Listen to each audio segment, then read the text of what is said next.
साथियों नमस्कार, मैं हूं नीरज पटेल और आप देख रहे हैं नेशनल जनमत। 24 मार्च की रात 12 बजे से प्रधानमंत्री नरेंद्र मोदी ने पूरे देश को लॉकडाउन करने की घोषणा की और 25 मार्च की सुबह ही उत्तर प्रदेश के यशस्वी मुख्यमंत्री योगी आदित्यनाथ अयोध्या पहुंच गए।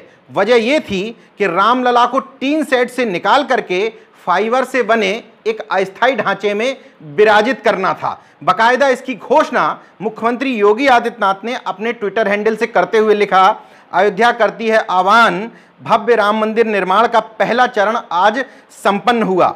मर्यादा पुरुषोत्तम प्रभु श्री राम त्रिपाल से नए आसन पर विराजमान।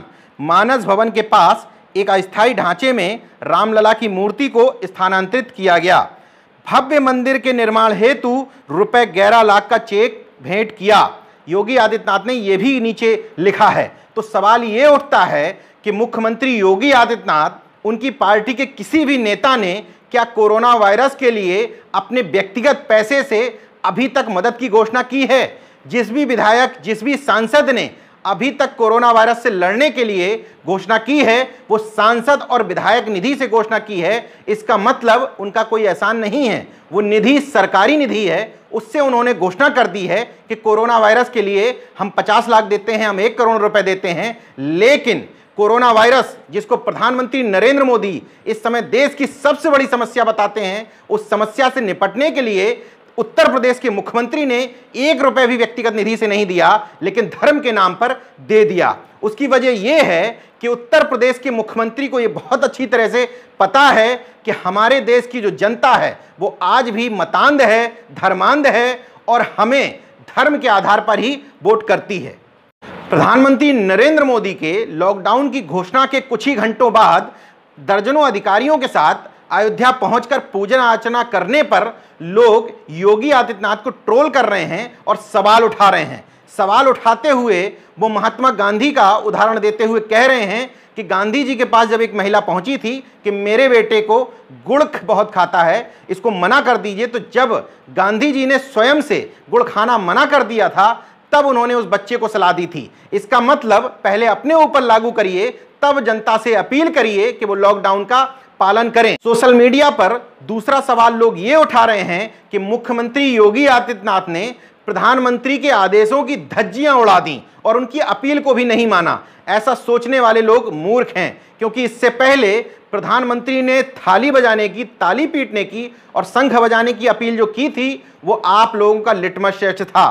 प्रधानमंत्री और उनकी पूरी टीम देखना चाहती थी कि आपके अंदर धार्मिक मतांध था और अंधविश्वास कितना भरा हुआ है। लिटमस टेस्ट से जब यह साबित हो गया कि आपको धर्म के नाम पर अभी भी मूर्ख बना के रखा जा सकता है, तो एक सोची समझी रणनीति के तहत मुख्यमंत्री योगी आदित्यनाथ को अयोध्या भेजा गया, क्योंकि उनके लोगों को, उनके सलाहकारों को यह पता है कि इस कदम की जितनी आलोचना की जाएगी उतना ही भारतीय जनता पार्टी के वोट बैंक में इजाफा होगा।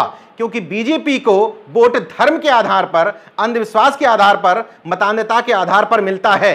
यही वजह है कि कोरोना वायरस के लॉकडाउन की घोषणा होने के बाद भी राम मंदिर निर्माण का पहला चरण संपन्न कराया गया। मुख्यमंत्री योगी आदित्यनाथ उसमें पहुंचे और बकायदा अपने ट्विटर हैंडल से इस बात की घोषणा भी कर रहे हैं, क्योंकि अपने कोर वोट बैंक के पास उनको इस बात की सूचना भी तो पहुंचानी थी ताकि लोग खुश बने रहें। सवाल ये उठता है कि हम आप जैसे लोग, चाहे वो किसी मोहल्ले में रहते हों, गांव में रहते हों, किसी शहर में रहते हों, हम आप अपने ओपिनियन मेकर्स उन लोगों को ही बनाते हैं जो भारतीय जनता पार्टी के हार्डकोर वोटर हैं और सपोर्टर हैं। उनकी ओपिनियन लेकर के हम अपनी राय बनाते हैं, इसलिए उनके ये सारे कदम आप लोगों को सकारात्मक ही प्रतीत होंगे। जबकि हकीकत यह है कि देश में अगर लॉकडाउन की घोषणा की गई है, तमाम सारे लोगों से अपील की जा रही है कि वो मंदिरों में, मस्जिदों में, किसी भी धार्मिक स्थल पर एकजुट ना हो। ऐसे समय में मुख्यमंत्री योगी आदित्यनाथ खुद इस लॉकडाउन की घोषणा को तोड़ करके अयोध्या पहुंच रहे हैं, दर्जनों अधिकारियों के साथ पूजा अर्चना कर रहे हैं, तो क्यों नहीं उन पर सवाल उठने चाहिए। हालांकि ये बेवकूफ़ी भरा सवाल होगा, लेकिन फिर भी मैं सवाल करता हूं कि लॉकडाउन की इस घोषणा को तोड़ने के कारण मुख्यमंत्री योगी आदित्यनाथ पर किन धाराओं में मुकदमा दर्ज किया जा सकता है। यह सवाल इसलिए कर रहा हूं क्योंकि रमाकांत यादव जो भारतीय जनता पार्टी के पूर्व सांसद थे, वर्तमान में समाजवादी पार्टी में शामिल हैं, उनके ऊपर आजमगढ़ में एफआईआर दर्ज की गई।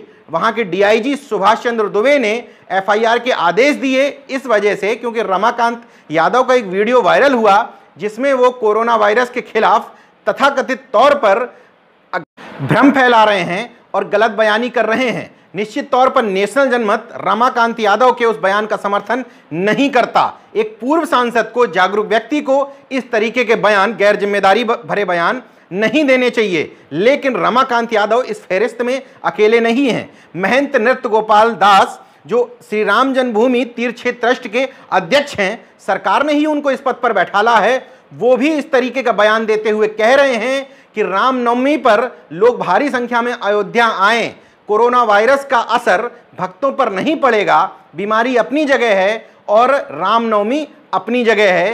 दोनों के बयान सुन लीजिए और देख लीजिए कि रमाकांत यादव पर अगर एफआईआर दर्ज की है सरकार ने, तो महंत नृत्य गोपाल दास पर एफआईआर क्यों नहीं? कोरोना एक छलावा है, कोरोना एक बहकाने वाला मामला है। कोरोना का अफवाह इसलिए उड़ाया गया, मैं दावे के साथ कह रहा हूं कि हमारे देश में एक भी व्यक्ति कोरोना से मरा हो तो बताइए आप। अगर जिसको कोरोना हुआ लोग कहते हैं 1 मीटर दूर रहिए, मैं कहता हूँ लाइए मैं गले लगाता हूँ। ये केवल एनआरसी के लिए, सीए के लिए, महंगाई को भड़काने के लिए धरना प्रदर्शन न करें, इसके लिए एक बहकाया जा रहा है कोरोना कोरोना कोरोना कोरोना। कुछ नहीं है। एक तरफ कह रहे हैं कहीं कोई इकट्ठा न होने पाए, दूसरी तरफ कह रहे हैं अयोध्या में 10 लाख लोगों की भीड़ होनी चाहिए। बोलिए।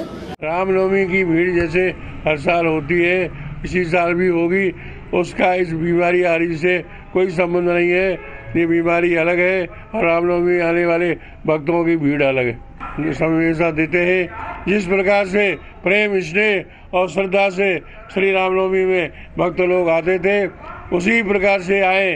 कोई डरने की और घबराने की बात नहीं है। जिस प्रकार से प्रतिवर्ष आप लोग रामनवमी में आते रहे, उसी प्रकार से आइए। हमारी बीमारी दूसरों के लिए है, आप लोगों के लिए नहीं है।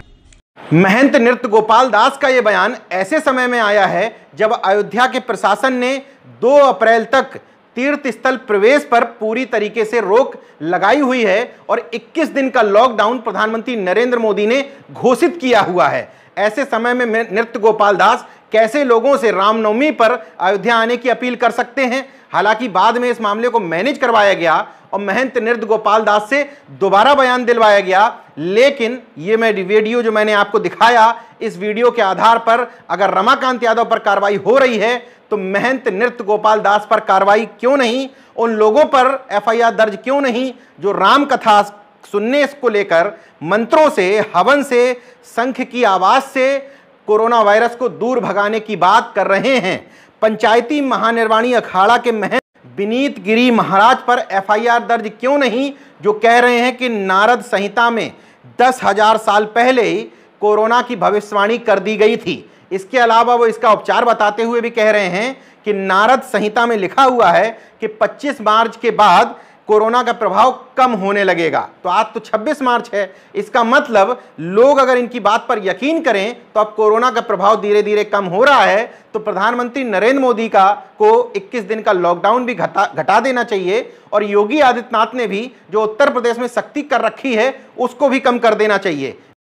महंत नृत्य गोपाल दास और महंत आदित्यनाथ से अगर लोग प्रेरणा लें तो वो तो कोरोना वायरस की चपेट में आने से उनको कोई नहीं रोक सकता, क्योंकि एक कह रहे हैं कि रामनवमी पर अयोध्या आइए, आपको कोरोना वायरस नहीं छू सकता, और दूसरे उनके इस बयान का अनुपालन करते हुए दर्जनों लोगों को लेकर के अयोध्या पहुंच रहे हैं, पूजा अर्चना करने की तस्वीर भी ट्वीट कर रहे हैं। इसका मतलब लोगों में आप इस बात के बीज बो रहे हैं कि अयोध्या जाइए, जैसे मैं गया था मुझे कुछ नहीं हुआ वैसे भी आपको कुछ नहीं होगा। ये जानते हुए भी कि तर्कवादियों द्वारा मुख्यमंत्री योगी आदित्यनाथ के इस कदम पर सवाल उठाने से उनको फायदा ही होगा, फिर भी हमें सवाल उठाना है। कभी ना कभी लोगों को यह समझ में आएगा कि धार्मिक मतांधता से, अंधविश्वास से, पाखंड से उनके घर का भला होने वाला नहीं है, उनके बच्चों का भविष्य सुधरने वाला नहीं है। जब समझ में आए तब समझ में आए, लेकिन हमें आपको अपना काम करना है। देखते रहिए नेशन जनमत, जागरूक और सजग बने रहिए। जय विज्ञान, जय संविधान। धन्यवाद। तो अगर आपने मेरा YouTube चैनल सब्सक्राइब नहीं किया तो प्लीज़ सब्सक्राइब कर लें और उस बेल आइकन पर जरूर क्लिक करें, जिससे जो मेरे न्यू वीडियो है